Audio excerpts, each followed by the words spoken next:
I regard it as a great privilege today to speak to people, and I know that there are public speakers here, like this man is a public speaker. When I was a little boy at home, we had a particular type of sauce, brown sauce for meat, which was kept on our table.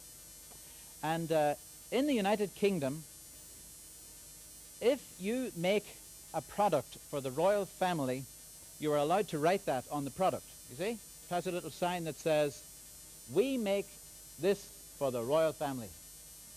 And that was on this sauce bottle. They tried to make it as big as possible. So everybody who eats this sauce thinks, "Whoa, the royal family eats this stuff." And that is really the way I feel today, that God has given me the honor of equipping people who already speak in public.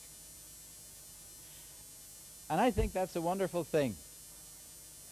I believe, honestly, that in these next 3 sessions, if you will use the observations which I give you, you will have a more effective ministry.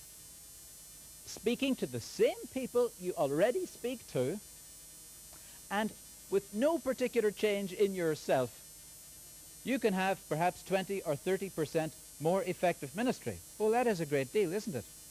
And I think it's a wonderful thing that God has allowed me to equip the royal family.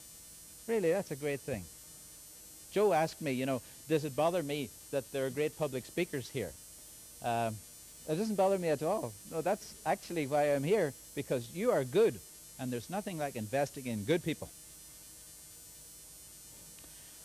Even you were to apply the 8 principles which I will give today, you will greatly increase your effectiveness in ministry. I don't mean just your effectiveness in public speaking, because whether you believe it or not, you do a lot of public speaking. After I left school, I had been to church many, many times every week. Then I went to school and college. In college, I heard some of the worst public speaking.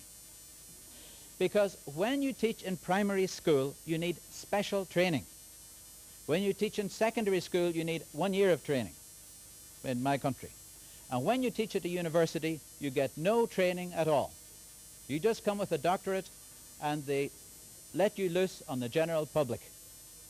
And so university lecturing is some of the worst public speaking in the world.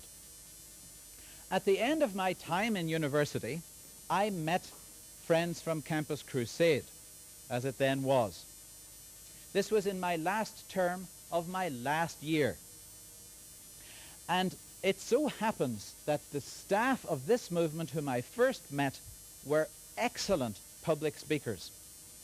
And when you're a student suffering every day, this really speaks to your heart. But when I joined the movement, then I began to see what power there is that God can use in effective public speaking. I don't mean that you are always invited to the Rotary Club to give an after-dinner speech.